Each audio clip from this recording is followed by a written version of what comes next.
আসসালামু আলাইকুম। আশা করি সবাই ভালো আছেন। আলহামদুলিল্লাহ, আমি সকলের দোয়ায় আল্লাহর অশেষ রহমতে ভালো আছি। সকাল সকাল আজকে আমার মেয়ে শুক্রবার, সে মানে কলেজে যাবে না। সে আজকে ঘরের বাসি কাজ করে ফেলছে, মাশাল্লাহ। আমার মেয়ে আমাকে অনেক কাজে হেল্প করে। সে ২টা বেড গুছিয়ে তারপরে রান্নাঘরের হাঁড়ি পাতিল সব কিছু ক্লিন করছে। এখন ঘরটা ঝাড়ু দিয়ে নিচ্ছে। আর আমার ছেলে এদিক দিয়ে আজকে তার বিএনসিসি ক্লাস আছে। মানে এদের বিএনসিসির কিনা কয় ট্রেনিং করবে, সেই জন্য সে শহরে যাবে। টিচারে ফোন করছে, সে এখন বিএনসিসির ড্রেসগুলো পরছে আর আমাকে বলছে, আম্মু তুমি একটু আমার বেলগুলো লাগিয়ে দাও। তো দিলাম। তো ছেলে এদিক দিয়ে চলে যাচ্ছে। সবাই দোয়া করবেন আমার ছেলে মেয়ের জন্য। আমিও সকলের ছেলে মেয়ের জন্য দোয়া করি। সবাই যেন আল্লাহ হেফাজতে রাখি, সুশিক্ষা শিক্ষিত করে মা বাপের মনের আশা পূরণ করে নেক সন্তান হিসাবে দুনিয়ার মধ্যে আল্লাহ চলার তৌফিক দান করে। আর এদিক দিয়ে ছেলেকে এগিয়ে দিয়ে আমি দেখেন মোটর চাচ্ছিলাম, আমার অন করতে মনে নাই। আর এদিক দিয়ে পানি পরে মনে হয় আরও ২ ট্যাঙ্কি পানি মানে শেষ হয়ে গেছে।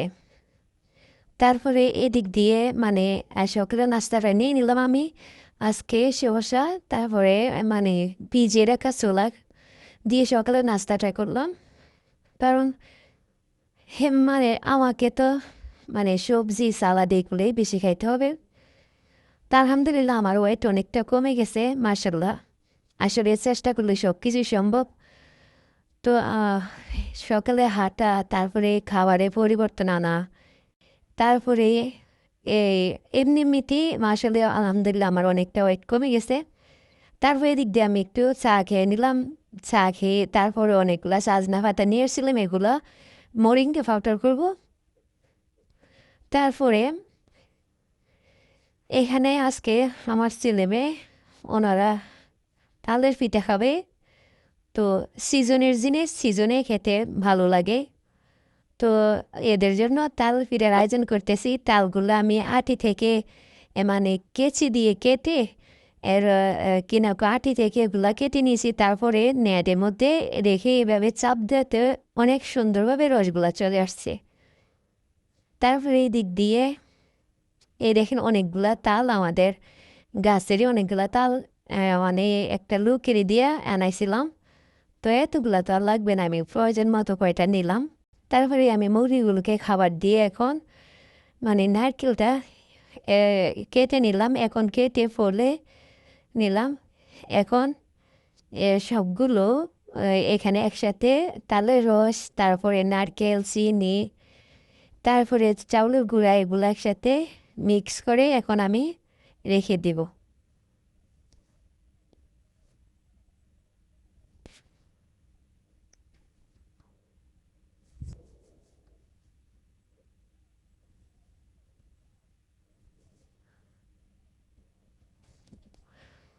তারপরে এগুলো আমি প্রায় ২-৩ ঘন্টা পরে আমি ছেলে মেয়ে তো আর এদের আর সহ্য হইতেছে না, এরা এখনই খাবে। তো এগুলো তো তালের রস একটু রেস্টে রাখতে হয় চাল ডোটা।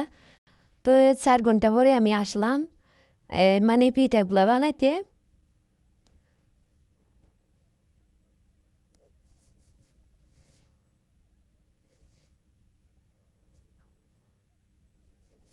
এতো প্রথম পিঠাটা হয়ে গেছে।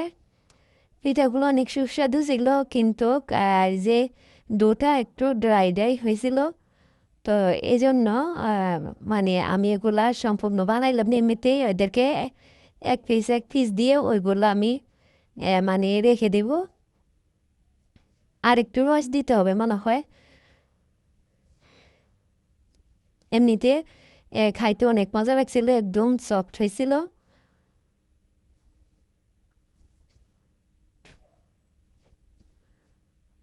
তারপরে আমি ডোগুলা রেস্টে রেখে দিলাম। মানে যতগুলো খাওয়ার দরকার এতগুলা খেয়েছি, বাদ বাকিগুলো আমি রেখে দিলাম। পরে আবার বানাই খাবো। আর এদিক দিয়ে আমাদের একটা বিয়ের দাওয়াত আছিল আমার মানে আমাদের পাশের আমার ছোট বোন ওর বিয়ে হয়ে গেছে অনেক আগে। ওর হাজবেন্ড জাপান ছিল, এখন জাপান থেকে আসছে। আজকে ওর মানে ওকে উঠিয়ে নিয়ে যাবে শ্বশুরবাড়িতে। তো এই জন্য আমার মা, আমার বাচ্চারা, আমি মানে রেডি হয়ে গেলাম দাওয়াতের উদ্দেশ্যে। আর আমরা যাব মানে এই যে আহ, একদম ফাঁকা রাস্তা দিয়ে যাব না, কারণ ওই দিক দিয়ে একটু যাইতে দেরি হয়। তো আমার বাসার পাশে দিয়ে এদিক দিয়ে একটা মানে আহ, মান ক্ষেতের আইডে এলে যাব। এই প্রকৃতি পরিবেশ, অনেক বাতাস ঠান্ডা। আমার এদিক দিয়ে আবার একটু তাড়াতাড়ি হয়, সেই জন্য ভাবলাম এদিক দিয়ে চলে যাই। তো এদিক দিয়ে এখন আমরা যাওয়ার জন্য মানে সবাই হাঁটতেছি। আর আজকে ভিউটা দেখেন, মাশাআল্লাহ অনেক সুন্দর লাগতেছে। নিরিবিলি, একদম নিরিবিলি রাস্তা দিয়ে অনেক লোকজন থাকে, গাড়ি, তারপরে মানুষের যাতায়াত। তো ভাবলাম এদিক দিয়ে রাস্তাও একটু শর্টকাটও হবে, আর একদম নিরিবিলি, আর একদম প্রকৃতির সাথে প্রকৃতি ভিউ দেখতে দেখতে যাব। তো সেই জন্য এদিক দিয়ে যাচ্ছি, আর অনেক ভালো লাগছিল এদিক দিয়ে হাঁটতে, অনেক ভালো লাগছিল।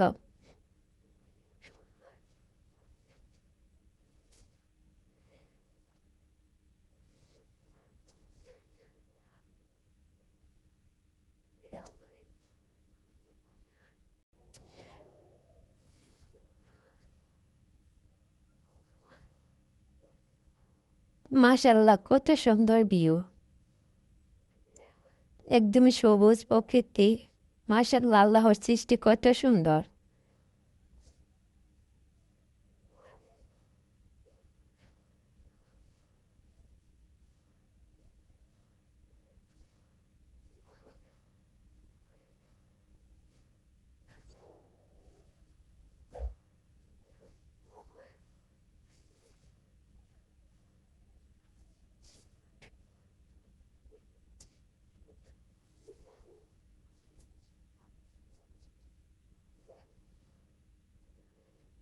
পরিবেশটা অনেক সুন্দর লাগছিল, একদম সবুজের সাথে মিশে গেছি মনে হয়।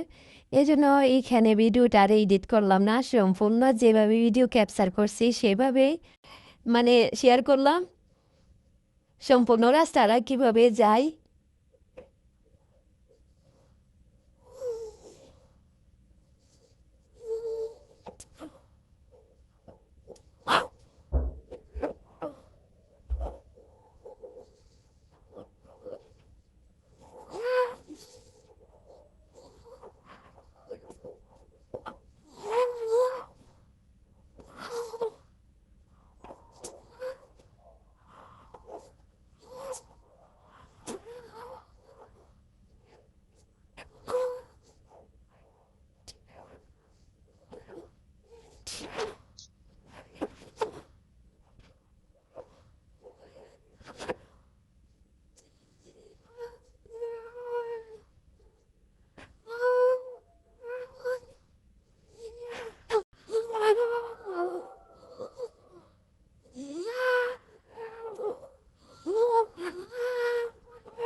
আমরা প্রায় চলে আসছি। আর এই তো মানে একটা বিল্ডিং দেখেছিলাম না, যে এখন এই বাড়িতেই এখানে যাব আমরা।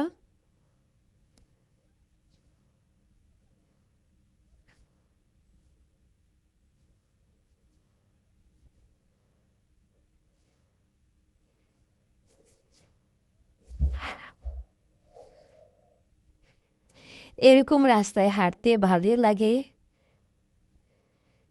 এসব ভিউ শুধু বাংলাদেশে সম্ভব। আর এগুলো অনেক ভালো লাগে।